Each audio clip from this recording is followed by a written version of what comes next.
नमस्कार, मी दिव्या हुरकट साम संजीवनी आमच्या विशेष कार्यक्रमात तुम्हा सगळ्यांचं स्वागत। आज आपण चर्चा करणार आहोत अत्याधुनिक मोतीबिंदू शस्त्रक्रिया आणि या विषयावर आपल्याला मार्गदर्शन करणार आहेत doctor Sarika Sethia ma'am. Ma'am, कार्यक्रमात मनापासून स्वागत आहे। नमस्कार, थँक्यू। डॉक्टर सारिका सेठिया या पुण्यातील प्रमुख नेत्ररोग तज्ञांपैकी एक आहेत। त्या लेझर विजन करेक्शन आणि प्रगत मोतीबिंदू लेन्स इम्प्लांट तज्ञ आहेत। डॉक्टर सारिका सेठिया यांनी त्यांचे MBBS पूर्ण केले आणि त्यानंतर त्यांनी MS नेत्ररोगशास्त्र मध्ये केले। त्यांना मास्टर्स ऑफ सर्जरी मध्ये युनिव्हर्सिटी गोल्ड मेडल मिळालेले आहेत। त्या नेत्ररोगशास्त्रातील राष्ट्रीय मंडळाच्या निपुण देखील आहेत। नेत्ररोगशास्त्रात दुहेरी पदवी प्राप्त केल्यानंतर त्यांनी प्रगत मोतीबिंदू आणि लेझर दृष्टी सुधारणेच्या शस्त्रक्रियांमध्ये अनेक फेलोशिप आणि प्रशिक्षण अभ्यासक्रम पूर्ण करून शिकण्याची त्यांची आवड कायम ठेवली। त्यांनी श्रीमंती काशीबाई नवले वैद्यकीय महाविद्यालयात सहाय्यक प्राध्यापिका म्हणून 2 वर्षे पदवी आणि पदव्युत्तर विद्यार्थ्यांना शिकवण्याचे काम केले आहे। त्यांनी यशवंतराव चव्हाण हॉस्पिटल PCMC मध्ये शिक्षक म्हणूनही काम केले। जहांगीर हॉस्पिटल आणि संजीवन हॉस्पिटल सारख्या नामांकित हॉस्पिटल्स मध्ये त्या कन्सल्टंट ऑप्थॅल्मिक सर्जन आहेत। South Asian academy of ophthalmological conference IBH film festival Goa 72वी इंटरनॅशनल डॉस कॉन्फरन्स आणि इतर अनेक कॉन्फरन्सेसमध्ये त्यांना पाहुणे वक्ता म्हणून आमंत्रित करण्यात आले आहे। त्यांनी राष्ट्रीय आणि आंतरराष्ट्रीय परिषदांमध्ये अनेक पेपर पोस्टर सादर केले आहेत।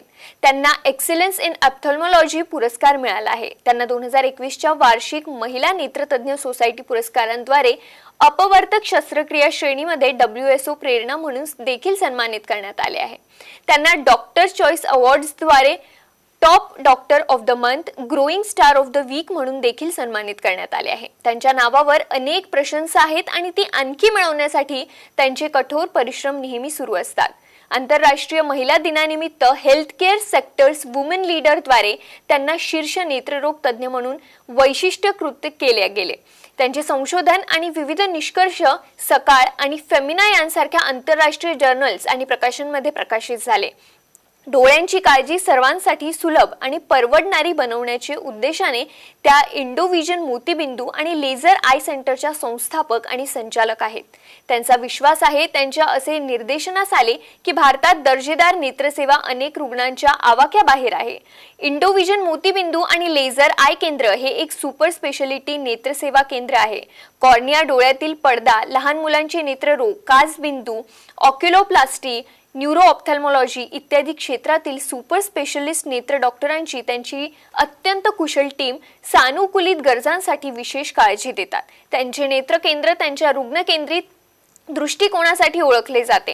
इंडोविजन रुग्णांच्या सुधारणेसाठी वैद्यकीय शस्त्रक्रिया, पुनर्वसन आणि सहाय्यक उपचारांचे सर्वोत्तम संयोजन देते। इंडोविजन हे तंत्रज्ञान आणि जागतिक दर्जाच्या उपकरणांच्या बाबतीत सर्वोत्कृष्ट आणि नवीनतम उपचार पद्धती आहे। हे केंद्र यशस्वीपणे चालवून त्या महिला सक्षमीकरणाची खरी प्रतिमा बनले आहेत। चला तर मग आजच्या चर्चेला सुरुवात करूया। आज त्या आपल्याला पाहुणे म्हणून लाभल्या आहेत। मॅम, पुन्हा एकदा तुमचं खूप खूप स्वागत आहे आमच्या कार्यक्रमात।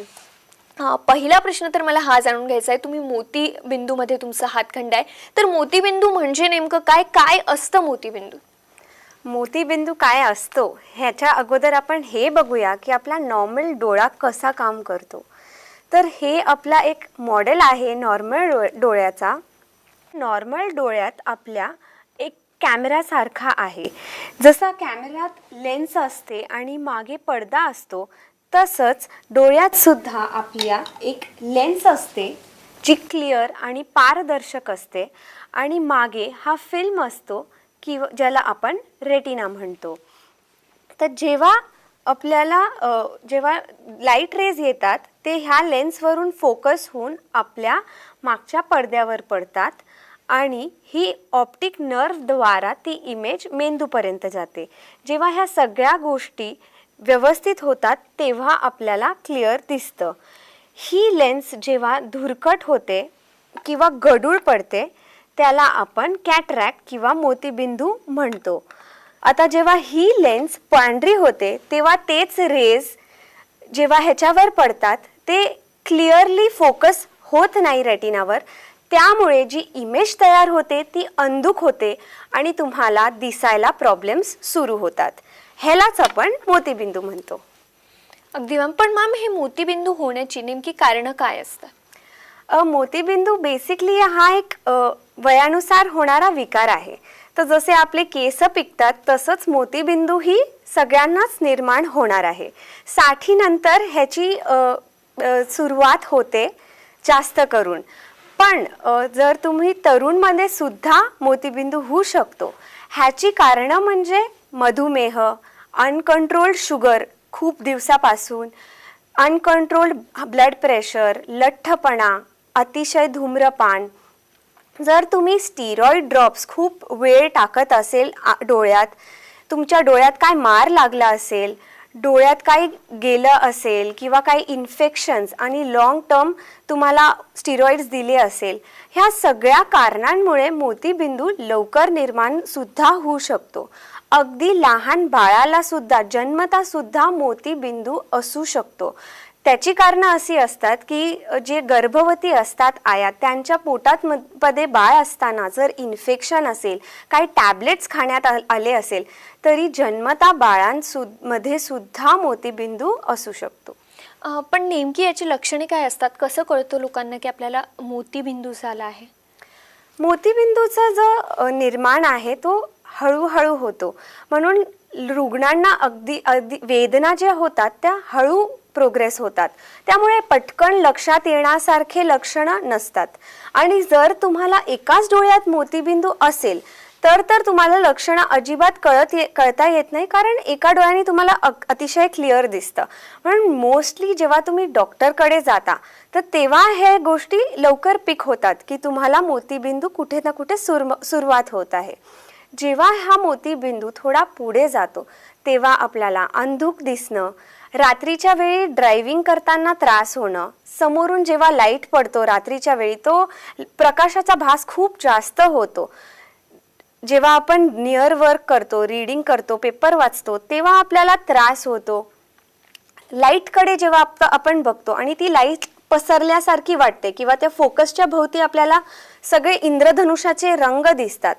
ह्या सगळ्या गोष्टी जेव्हा आपल्याला निर्माण होतात तेव्हा आपल्याला समजायला पाहिजे की आपल्याला मोतीबिंदू कुठेतरी सुरू होतोय. मॅम, आता जसं तुम्ही सांगितलं की हा आजार लहानांपासून मोठ्यापर्यंत सगळ्यांमध्येच असतो आणि तो वाढतही जातोय, तर यावर नेमकी काय उपचार पद्धती आहेत आणि एज ग्रुपच्या हिशोबाने त्या उपचार पद्धती वेगवेगळ्या असतात का? हो, तर इनिशियली जेव्हा ह्या मोतीबिंदूचे ग्रेड्स असतात, 4 ग्रेड्स असतात, ग्रेड 1, 2, 3, 4. तर इनिशियली जेव्हा ते ग्रेड 1 मध्ये असेल तर आपण चष्म्याचा नंबर देतो. चष्म्याचा नंबर म्हणजे आपण बायफोकल आणि साधा नंबर देऊ शकतो, जेणेकरून तुम्हाला तात्पुरतं दिसायला सुधार होते. बाहेर जाताना उन्हात सुद्धा प्रकाशाचा त्रास होतो, त्यामुळे आपण म्हणतो पेशंट्सला की तुम्ही सनग्लासेस वापरा. आणि जेव्हा तुम्हाला पेपर वाचतानाही जेव्हा त्रास होतोय तेव्हा आपण पेशंट्सना सांगतो की तुम्ही प्रकाश जास्त लाईटमध्ये तुम्ही बसा आणि न्यूजपेपर वाचा. पण ह्या गोष्टी फक्त तात्पुरतंच तुमचं विजन इम्प्रूव्ह करू शकतात.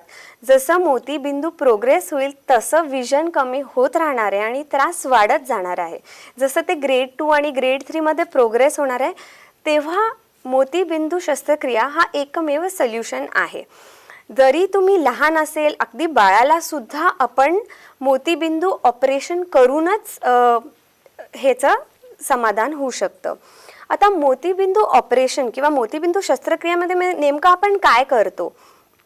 तर मोतीबिंदू ऑपरेशनमध्ये आपण एक अगदी छोट्या 2 मिलीमीटरच्या जखममधून, इन्सिशनमधून डोळ्याच्या आत जातो एका पेनसारखा इन्स्ट्रुमेंटनी आणि अल्ट्रासाऊंड एनर्जीनी तो मोतीबिंदू आपण तोडतो. सक्शननी तो मोतीबिंदू आपण बाहेर काढतो. हा मोतीबिंदू बाहेर काढून आपण एक चांगली पारदर्शक नवीन, ज्याला आपण इंट्राऑक्युलर लेन्स म्हणतो, ती लेन्स आपण डोळ्यात बसवतो, जेणेकरून तुमची दृष्टी चांगली होते आणि पहिलीपेक्षा चांगली किंवा तेवढी राहते. तर मोतीबिंदू ऑपरेशन ज्याला आपण म्हणतो हेच मोतीबिंदूचं ट्रीटमेंट आहे. अगदी मॅम, जेव्हा आपण अत्याधुनिक शस्त्रक्रियाबद्दल बोलतोय तर शस्त्रक्रियात तुम्हाला जे काही तंत्र लागतायत त्यात आत्ता काही प्रगती झालेली तुम्हाला दिसते का? काही नवीन टेक्निक्स आहेत का? तर पहिली जे मोतीबिंदू ऑपरेशन व्हायचं त्यात आपण एक 10 मिलीमीटरचा मोठा इन्सिशन घ्यायचो. तर रिकव्हरीला खूप वेळ लागायचा आणि ही खूप मोठी जखम होती रिकवर होण्यासाठी. आत्ता जे मोतीबिंदू ऑपरेशन्स आपण करतो ते अगदी 2 mm इन्सिशनमधून करतो आहेत. तर त्यामुळे रिकव्हरी खूप फास्ट झाली आहे. ऑपरेशनच्या वेळी आपण इंजेक्शन देत नाही. No patch, no pain, no anaesthesia ह्या पद्धतीने आपण ऑपरेशन करतो. आमच्या सेंटरमध्ये जे micro incision cataract surgery, phaco surgery आपण करत आहोत, ही सर्जरी FDA द्वारा अप्रूव्ड आहे. सगळ्यात सेफ सर्जरी आहे ही वर्ल्डमध्ये. अगदी 10 मिनिटात तुमचं प्रोसिजर संपतं आणि 2 तासात तुम्ही घरी असता. रिकव्हरी एवढी फास्ट झाली आहे की रुग्णांना वाटतही नाही की आपलं ऑपरेशन झालं आहे. अगदी TV, मोबाईल त्याच दिवशी बघतात आणि ते खूप खुशही असतात. जुनं जो ऑपरेशन होतं त्यात आपण पेशंटला ॲडमिट करून घ्यायचो, इंजेक्शन द्यायचो, पट्टी असायची आणि 1-2 दिवस त्यांना रिकवर होण्यासाठी लागायचं. पण आत्ताची जी फेको इमल्सिफिकेशन टेक्निक आहे त्याने रिकव्हरी आणि रिझल्ट्स दोन्हीही खूप चांगले आहेत. अगदी खूप छान असं मार्गदर्शन खरं तर मॅम आपल्याला करत आहेत. आणि तुम्हालाही असं काहीही त्रास असेल, डोळ्यांच्या बाबतीत काहीही त्रास असेल, इचिंग होत असेल किंवा अंधुक दिसत असेल, तर नक्कीच तुम्ही लवकरात लवकर तज्ज्ञांचा सल्ला घेणं खूप आवश्यक आहे. त्यासाठी तुम्हाला सध्या स्क्रीनवरती जे नंबर्स दिसत आहेत ते तुम्ही आवर्जून नोट करून घ्या आणि तुम्ही मॅमचा सल्ला घेऊ शकता किंवा त्यांचं प्रत्यक्ष मार्गदर्शन तुम्हाला हवं असेल तर तेही तुम्ही अपॉइंटमेंटद्वारे घेऊ शकता. आणि हे सगळं मॅम खूप चांगल्या पद्धतीने खूप वर्षांपासून सगळे यशस्वी उपचार करतायत. तर डोळ्यांच्या काहीही समस्या खूप मोठ्या स्टेजपर्यंत जाणार आहेत त्याआधीच तुम्ही हे सगळे उपचार करून घेणं खूप गरजेचं आहे. एक छोटासा ब्रेक घेऊन आम्ही लगेच परत येतोय. पाहत रहा साम संजीवनी.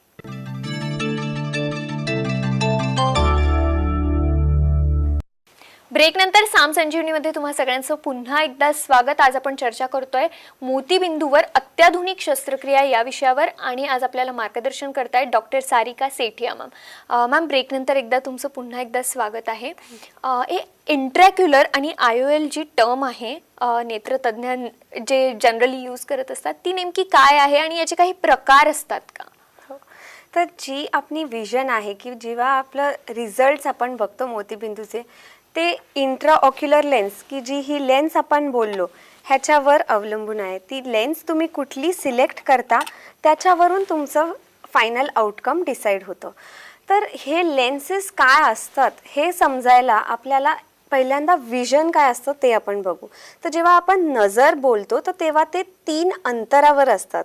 एक जवळची जेव्हा आपण पेपर वाचतो तो 30 सेंटीमीटरचा जो अंतर आहे त्याला आपण जवळची दृष्टी म्हणतो.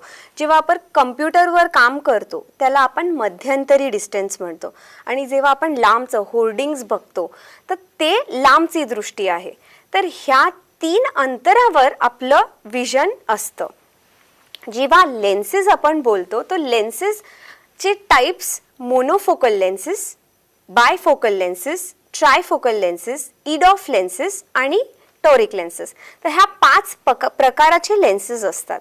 मोनोफोकल म्हणजे नेमकी काय असतं? मोनोफोकल लेन्सेस हा एकच फोकस असणार आहे. तर म्हणजे तुमचं लांबचं दृष्टी अगदी क्लिअर होऊन जाते. तुम्हाला जवळचा चष्मा राहतो. जवळच्या गोष्टी बघायला तुम्हाला चष्मा लावावा लागेल. दुसरी म्हणजे बायफोकल. मल्टीफोकल बायफोकल लेन्सेसमध्ये लांबची विजन आणि जवळची रीडिंगची विजन ह्या 2 विजन अगदी क्लिअर होतात. जे कम्प्युटरचा जो डिस्टन्स आहे तो ह्यात कव्हर होत नाही. ट्रायफोकल मल्टीफोकल लेन्सेस ह्या लेन्सेस सगळ्यात चांगल्या लेन्सेस आपण म्हणू शकतो. कारण ह्या लेन्सेसमध्ये डिस्टन्स, मध्यंतरी आणि जवळ ह्या 3 अंतरावर आपल्याला अगदी क्लिअर दिसतं आणि आपण 99% काम बिना चष्म्याचं करू शकतो. अशा ह्या लेन्सेस चांगल्या आहेत. ह्या लेन्सेसचा एकच डिसएडव्हान्टेज असा आहे की ह्या विजन देण्यासाठी ह्या लेन्सेसमध्ये भरपूर रिंग्स असतात. ह्या रिंग्समुळे जेव्हा आपण नाईट ड्रायव्हिंग करतो तो थोडा ग्लेअरचा त्रास होऊ शकतो. सगळ्यांमध्येच हा त्रास होतो असं नाही आहे. काही लोकांना हा भास होऊ शकतो. तर हे जे ट्रायफोकल लेन्सेसचा डिसएडव्हान्टेज होता ते ओव्हरकम करण्यासाठी आता मॉडर्न लेन्सेस ज्या आल्या आहेत त्याला आपण EDOF लेन्सेस म्हणतो, extended depth of focus lenses. ह्या लेन्सेसमध्ये दोनच डिस्टन्सेस कव्हर होतात. तर एका डोळ्यात आपण लांब आणि मध्यंतरी कव्हर करतो आणि दुसऱ्या डोळ्यात आपण मध्यंतरी आणि जवळ कव्हर करतो, जेणेकरून आपल्याला फुल रेंज ऑफ विजन मिळते. नाईट ड्रायव्हिंग कुठेही अडखळ येत नाही आणि अगदी क्लिअर रुग्णांना दिसतो. पाचवी टाईप ऑफ लेन्स म्हणजे आहे ती टोरिक लेन्स. टोरिक लेन्सेस ज्यांना खूप मोठा सिलेंडर पॉवर असेल त्यांच्यासाठी ती लेन्स असते. तर जेव्हा तुम्ही लेन्सेस सिलेक्ट करता तर तेव्हा एक दोन गोष्टी आहे जे लक्षात ठेवायला पाहिजे. पहिला की तुम्हाला चष्मा वापरायचा आहे की नाही. तुम्हाला जर चष्मा नको असेल तर तुम्हाला ह्या प्रीमियम लेन्सेस ज्या मी म्हटलं तुम्हाला ट्रायफोकल किंवा EDOF ह्या लेन्सेस सिलेक्ट करावे लागतील. आता सगळ्यांनाच आपण ह्या लेन्स टाकू शकतो का? नाही. जेव्हा तुम्ही आमच्या सेंटरमध्ये येता तेव्हा आम्ही तुमच्या फुल तपासण्या करतो. पहिली आपण बघतो तुमचा कॉर्निया कसा आहे, रेटिना कसा आहे, तुमच्या डोळ्याचा माप घेतो, तुमच्या डोळ्यात लेन्सची जी पॉवर जाणार आहे तो कसा आहे, हा रेटिना कसा आहे, त्यात तेवढी ताकद आहे का की ह्या जेव्हा आपण लेन्सेस टाकतो त्याच्यावरून ती चांगली इमेज क्वालिटी तुम्हाला मिळेल. ह्या सगळ्या गोष्टी आपण बघतो. मग नंतर तुम्हाला डिसाईड करता येतं की तुम्हाला कुठली लेन्स तुम्ही चूज करू शकता. तर तुमच्या ह्या सगळ्या एक्झॅमिनेशनवरून आम्ही प्रत्येक पेशंटला कस्टमाइज लेन्स सजेस्ट करतो, जेणेकरून त्यांना नक्कीच ऑपरेशन नंतर पहिलीपेक्षा चांगली विजनही मिळते आणि ते ग्लासेसपेक्षाही बऱ्यापैकी इंडिपेंडंट होतात आणि त्यांच्या रूटीन ते ॲक्टिव्हली करू शकतात. मॅम, पण साधारण कोणत्या लेन्सेस आपल्याला यूज करायला हव्या, कोणत्या लेन्सेसला प्राधान्य द्यायला हवं? तर बेसिकली आपल्या जे इंट्राऑक्युलर लेन्सेस आहेत त्या दोन टाईप्सचे आहेत, इंडियन लेन्सेस आणि इम्पोर्टेड लेन्सेस. जर तुम्हाला ॲडव्हान्स टेक्नॉलॉजी आणि फीचर्स हवे असतील तर you have to go for the premium imported lenses. Image quality आणि क्लॅरिटी वाईज जो फरक आहे, जेव्हा आपण एक कमी मेगापिक्सेलचा कॅमेरा घेतो आणि जास्त मेगापिक्सेलचा कॅमेरा घेतो तर जो इमेज क्वालिटीमध्ये फरक येतो फोटोचा, तोच इमेज आणि क्लॅरिटी आणि क्वालिटीचा फरक ह्या लेन्सेसमध्ये सुद्धा आहे. तर मेन ह्याचा फॅक्टर आहे कॉस्ट फॅक्टर. इंडियन लेन्सेस आणि इम्पोर्टेड लेन्सेसमध्ये तो कॉस्ट फॅक्टर आहे, तो लक्षात घेऊन आपल्याला जे फीचर्स हवे आहेत ते आपण सिलेक्ट करू शकतो. मोतीबिंदू शस्त्रक्रिया करण्याच्या आधी आणि मोतीबिंदू शस्त्रक्रिया करण्याच्या नंतर काय नेमकी काळजी घ्यावी लागते? काही आधी नियोजन असतात का शस्त्रक्रियेआधी, आणि नंतरही त्यांना काय खबरदारी बाळगावी लागते? तर मोतीबिंदू ऑपरेशनच्या आधी आपल्याला काही ब्लड टेस्ट आणि रूटीन टेस्ट करावे लागतात. काही जास्त प्रिकॉशन्स किंवा काही नाही आहे. अगदी इलेक्टिव्ह सर्जरी आहे, म्हणजे तुम्ही प्लॅन करून करू शकता ही सर्जरी की चल आपल्याला आता फ्री आहे. युजली पेशंट्स येतात की आमचे आता सुट्ट्या आहेत तर आम्ही ऑपरेशन करून घेऊ. अगदी एवढं सोपं आहे ते. तर तुम्ही पहिल्यांदा इन्व्हेस्टिगेशन्स करून आपल्याला सगळं खात्री झाली की ऑपरेशन करता येतो. ज्यांना शुगर आहे त्यांनी मात्र आपली शुगर कंट्रोलमध्ये ठेवावी. हे ह्याच्यासाठी इम्पॉर्टंट आहे की ऑपरेशन नंतर रिकव्हरी चांगली आणि फास्ट होते. जर तुम्हाला ब्लड थिनर्स म्हणजे रक्त पातळ होण्याचे औषध किंवा प्रोस्टेट ग्रंथीच्या काय औषध चालू असेल तर हे मात्र तुम्ही तुमच्या डोळ्यांच्या डॉक्टरांना पहिली कळवावे, कारण त्याच्यानंतर आम्हाला प्रिकॉशन्स किंवा काय काळजी घ्यायची आहे ते आम्हाला तुम्हाला सांगता येतं. मॅम, हे जे मोतीबिंदू आहे हे विरघळण्यासाठी काही ड्रॉप्स असतात का? म्हणजे तुम्ही काही ड्रॉप सजेस्ट करता? नाही, हे एक खूप मोठा म्हणजे मिथ आहे. लोक माझ्याकडे खूप पेशंट्स येतात आणि मला सांगतात की मॅडम आता मला मोतीबिंदू झालं आहे तर मला कुठले आय ड्रॉप्स किंवा टॅबलेट्स तुम्ही सजेस्ट करू शकता जेणेकरून हे मोतीबिंदू विरघळून जाईल. पण असे अजून तरी मार्केटमध्ये कुठलाही ड्रॉप अवेलेबल नाही आहे. अत्यंत खूप स्टडीजसुद्धा झाले आहेत वर्ल्डमध्ये, जगात, जिथे आपल्याला अजूनही कुठलाही आय ड्रॉपमुळे मोतीबिंदू विरघळू शकतो असं कुठेही प्रूव्ह नाही आहे. तर मोतीबिंदूचं ट्रीटमेंट म्हटलं तर एकमेव म्हणजे मोतीबिंदू शस्त्रक्रिया आहे. अच्छा. आणि मॅम काचबिंदू आणि मोतीबिंदू यासाठी एकच पॅथॉलॉजी असते का? नाही, काचबिंदू आणि मोतीबिंदू ह्या दोन्ही खूप वेगळे आजार आहेत. काचबिंदू म्हणजे नेमकी काय असतं? काचबिंदूमध्ये आपल्या बॉडीमध्ये जसा ब्लड प्रेशर आहे तसंच आपल्या डोळ्यात सुद्धा एक इंट्राऑक्युलर प्रेशर आहे. तर काचबिंदूमध्ये हा इंट्राऑक्युलर प्रेशर वाढतो आणि जी ही मागची नस असते ऑप्टिक नर्व त्याच्यावर हे जाऊन प्रेशर देतं, ज्यामुळे ही नस सुकत जाते आणि त्याची ताकद कमी होत जाते. त्याच्यामुळे दृष्टी कमी होते. काचबिंदूमध्ये जी दृष्टी कमी होते ती पुन्हा येत नाही. त्याच्यासाठी काचबिंदू हा जास्त सिरियस आजार आहे. आणि मोतीबिंदू म्हणजे ती जी तुमची दृष्टी जाते ती आपण नवीन लेन्स बसवतो त्यामुळे ती दृष्टी परत येते. तर लोकांना हा खूप मोठा गैरसमज होतो की काचबिंदू आणि मोतीबिंदू हे सारखे आहेत. तर काचबिंदू असेल तुम्हाला तर ते सिरियस गोष्ट आहेत आणि त्याच्यासाठी जे आय ड्रॉप्स किंवा ट्रीटमेंट डॉक्टर सुचवतात ते करायलाच पाहिजे. अगदी मॅम, खूप छान असं मार्गदर्शन मॅमनी आपल्याला दिलेलं आहे. मोतीबिंदूवर काचबिंदू काय असतं ते सगळं खूप थोडक्यात मॅमनी आपल्याला समजावून सांगितलेलं आहे. तरी तुमच्या मनात काही प्रश्न असतील, काही शंका असतील तर तुम्ही नक्कीच मॅमचं मार्गदर्शन घेऊ शकता. त्यासाठी तुम्हाला सध्या संपर्क क्रमांक टी व्ही स्क्रीनवरती दिसत आहेत, ते तुम्ही आवर्जून नोट करून घ्या. नक्कीच मॅमला संपर्क करा किंवा त्यांच्या प्रत्यक्ष मार्गदर्शनासाठी त्यांची अपॉइंटमेंट घ्या आणि तुम्ही त्यांना तिथे थेट जाऊन देखील भेटू शकता. मॅम, तुम्ही इथे आलात, खूप छान असं मार्गदर्शन आम्हाला आणि आमच्या प्रेक्षकांना केलं, त्यासाठी मनापासून आभार. थँक्यू. आणि साम संजीवनीमध्ये आज वेळ होते इथेच थांबण्याची. मात्र तुम्ही कुठेही जाऊ नका, पाहत रहा साम टीव्ही.